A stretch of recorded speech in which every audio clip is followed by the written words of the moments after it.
فادعوہم پس تم ان کو پکارو، فلیستجیبوا لکم ان کنتم صادقین اگر تم سچے ہو تو وہ تمہیں جواب بھی تو دینا. بات ہی ختم ہو گئی. سمجھنے والے سمجھ گئے ہوں گے. پروردگار نے فرمایا کہ جنہیں تم اللہ کے علاوہ پکارتے ہو وہ تمہارے ہی طرح کے بندے ہیں، بس تم ان کو پکارو. تو اگر تم سچے ہو تو انہیں چاہیے کہ وہ جواب دیں.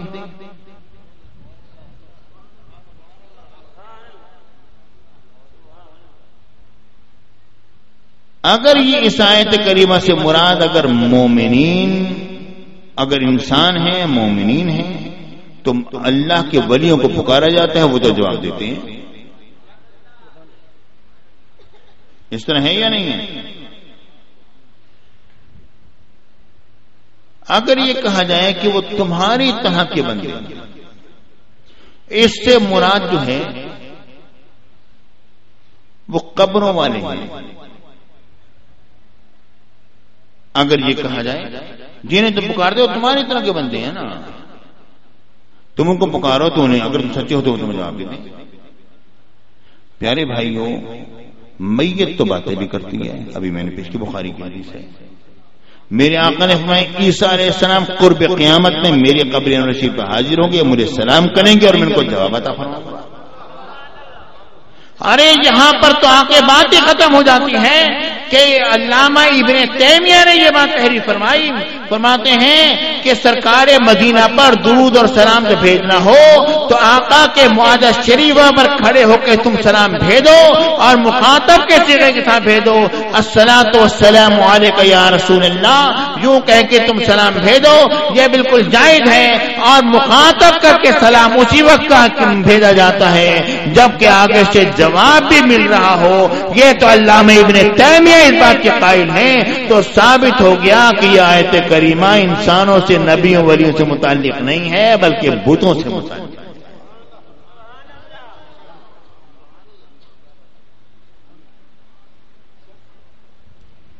آپ کہیں گے نہیں یہ عباد امثالکم جو آ گیا تو اس کا آپ کے پاس کیا جواب ہے؟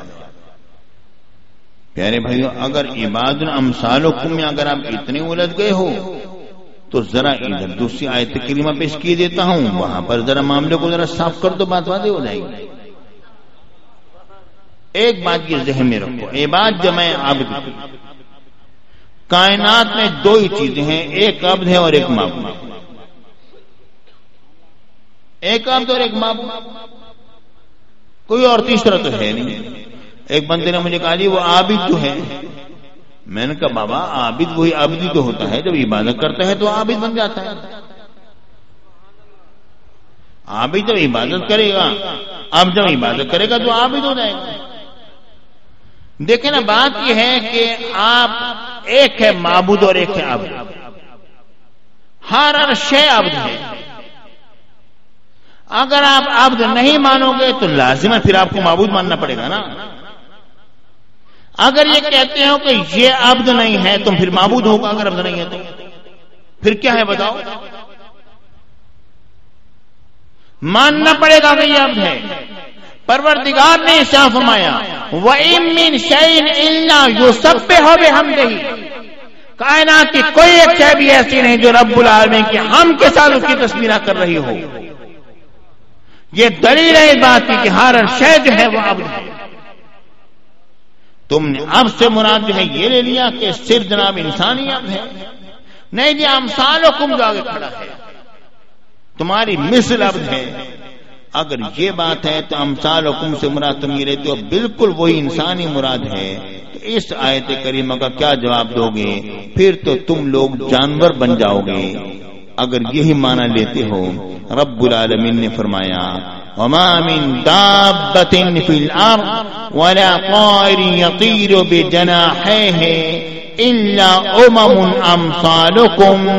پروردگار نے فرمایا زمین پر چلنے والا کوئی چوپایا اور اڑنے والا دو پروں کے ساتھ کوئی بھی پرندہ ایسا نہیں الا امم امثالکم، مگر وہ بھی تمہاری مانند امتیں ہیں۔ اب کیا ہماری طرح کی امت ہیں؟ ارے ہمیں تو کوئی 5 وقت کی نماز پڑھیں، کبھی آپ نے گھوڑے کو 5 وقت کی نماز پڑھتے دیکھا؟ ہم تو مکلف ہیں، گھوڑا تو مکلف نہیں ہے۔ ہمیں تو حکم ہے کہ ہم نے محارم کے ساتھ شادی نہیں کرنی۔ اب جانوروں کے محارم جو ہیں، جس کی وہ اولاد ہے، اب اس کی جو بہن جو ہوگی وہ اس کی خالہ بھی بن جائے گی۔ اس طرح تو یہ کیا ان کے ساتھ شادیاں ہو جاتی جانوروں کی؟ تم کدھر جاؤ گے؟ پیارے بھائیوں، اس کا مطلب یہ ہے کہ وہ تمہاری مانند امتیں ہیں، جس طرح امت تم بھی امت ہو وہ بھی امت ہے۔ میرے آقا نے فرمایا اور سیلت الی الخلق کافہ، میں ساری کی ساری کائنات کی طرف رسول بنا کر بھیجا گیا ہوں، یعنی اے انسانوں صرف تم ہی میری امت نہیں بلکہ میری امت کے اندر یہ جانور بھی شامل ہیں، چرند پرند درند تمام کے تمام شامل ہیں، آسمان کے فرشتے بھی شامل ہیں، آسمان خود بھی شامل ہے، زمین کا ذرہ ذرہ بھی شامل ہے۔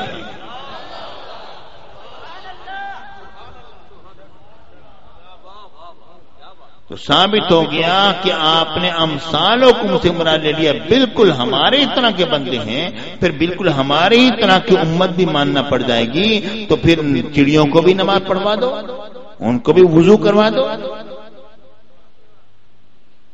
امثالکم کا مطلب یہ نہیں جو کہ تم نے لیا ہے پیارے بھائیوں۔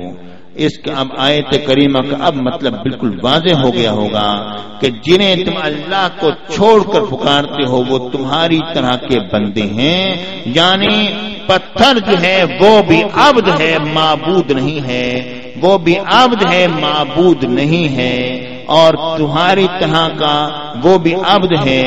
تم ان کو پکارو، اگر تم سچے ہو تو انہیں چاہیے کہ وہ جواب دیں، ارے وہ تو جواب دینے کے بھی نہیں۔ اب ایک آخر میں ایک چھوٹی سی بات کرتا ہوں، آخر میں ایک چھوٹی سی بات کرتا ہوں، وہ یہ ہے کہ یہ آیات لے کر انبیاء اور اولیاء پر چشمہ کرنے کی کوئی تک بھی نہیں بنتی۔ اس کی وجہ یہ ہے کہ یہاں پر ان آیات میں جن مومنین کو مخاطب کیا گیا، تدعون تم پکارتے ہو، ظاہر وہ صحابہ کرام تھے نا اس وقت سامنے، کیا کسی صحابی نے کسی قبر والے کو پکارا اس انداز پر، جس انداز پر کہ بھائی جناب علی اس میں نفی آ رہی ہے، جس انداز پر کہ نفی آ رہی ہے اس انداز پر پکارا؟ ارے نہیں، ارے وہ زمانہ وہ تھا صحابہ کرام اپنے نبی کے ہوتے ہوئے کس اور کو پکارتے، ٹھیک ہے نا جی؟ جس کی صدر پاکستان سے ٹھیک ٹھاک بنی ہوئی ہو وہ کسی اور کو کیا پکارے گا؟ اب وزیر اعظم اور وزراء جو ہیں وہ ایک چھوٹے چھوٹے لوگوں کو پکارنے لگ جائیں، بات تو نہیں بنتی نا، وہ تو پکاریں گے تو جناب علی صدر ہی کو پکاریں گے نا۔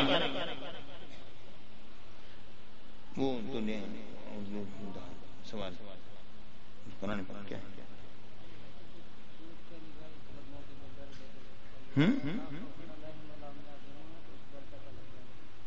اچھا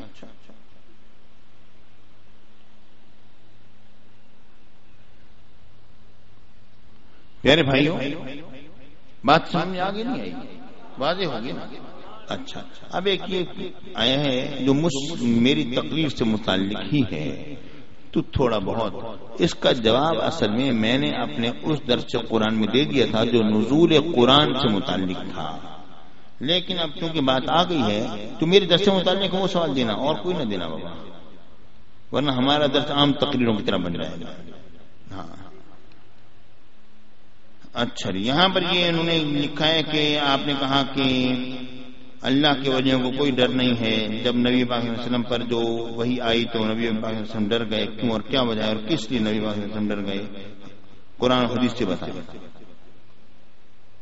ارے بھائی یہ سوال مجھ پر تو ہوتا ہی نہیں، اللہ تعالیٰ یہ بتاؤ کہ حضور علیہ السلام ولی اللہ تو ہے نا، ٹھیک ہے نا بھائی، ہر نبی ولی تو ہے نا، لیکن ہر ولی نبی نہیں، ہر ولی نبی نہیں ہے، مگر ہر نبی تو ولی ہے نا، ٹھیک ہے نا. اگر نبی سے ولی ہونے کا انکار کر دو گے تو پھر اللہ کا دوست پھر کون رہے گا؟ ولی کے معنی دوست ہونے کے ہوتے ہیں نا، ٹھیک ہے.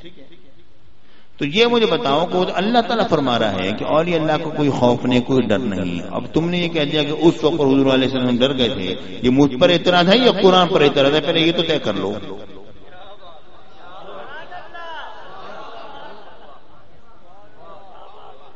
بھائی جو اعتراض مجھ پر بنتا ہو تو کرو نا، جو قرآن پر بنتا ہو تو پھر وہ تو اپنے ایمان کو سنبھالو نا.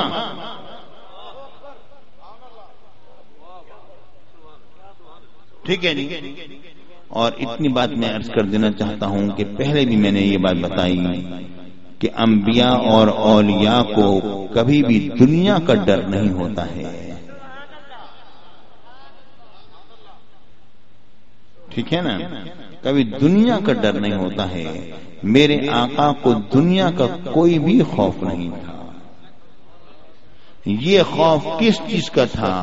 وہ جو آیات قرآنیاں جو قلب اطہر پر جو نازل ہوئی تھیں، یہ اس کی بنا پر جو خشیت خدا بندی جو پیدا ہوئی تھی، اصل میں یہ وہ خوف تھا. اور اس کا ذکر قرآن پاک کی دوسری آیت کریمہ میں آتا ہے. پروردگار نے فرمایا لو انزلنا هذا القرآن على جبل لرأيته خاشعا متصدعا من خشیت اللہ. خشیت خداوندی کی بنا پر پہاڑ پھٹ جاتا. اگر وہ قرآن اگر کسی پہاڑ پر نازل ہوتا، آپ کہیں گے پھر تو بار بار میرے آقا کے قلب اطہر پر قرآن پاک نازل ہوتا رہا. پیارے بھائیوں، تو بار بار خشیت الہیہ بھی پیدا ہوتی رہی، مگر اس کا ظہور جس طرح پہلی مرتبہ ہوا ہر مرتبہ اس طرح نہیں ہوتا ہے. سمجھانے کے لیے مثال ہے، سمجھانے کے لیے بات ہے، مثال نہیں. نہ تمثیل ہے، نہ مثال ہے، نہ نظیر ہے، نہ شاہد ہے. سمجھانے کے لیے صرف ایک بات ہے، وہ یہ کہ انسان جو ہے، ایک طاقتور شخص جب بھی گیہوں کی 2.5 من کی بوری اٹھاتا ہے، طاقت اس کی ہر مرتبہ یکساں ہی لگتی ہے، مگر تجربے کے بعد احساس کم ہو جاتا ہے. ٹھیک ہے نا، اس کا ظہور نہیں ہوتا اس طرح، طاقت اسی طرح ہی لگتی ہے.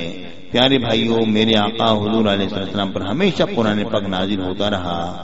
اس کے اندر میرے آقا کا قلب اطہر عادی ہوتا چلا گیا، اور پھر قرآن پاک کے نزول کے طلب میں بار بار پہلے تو خوف پیدا ہوا، بار بار پھر وہی خوف چاہت میں بدل گیا.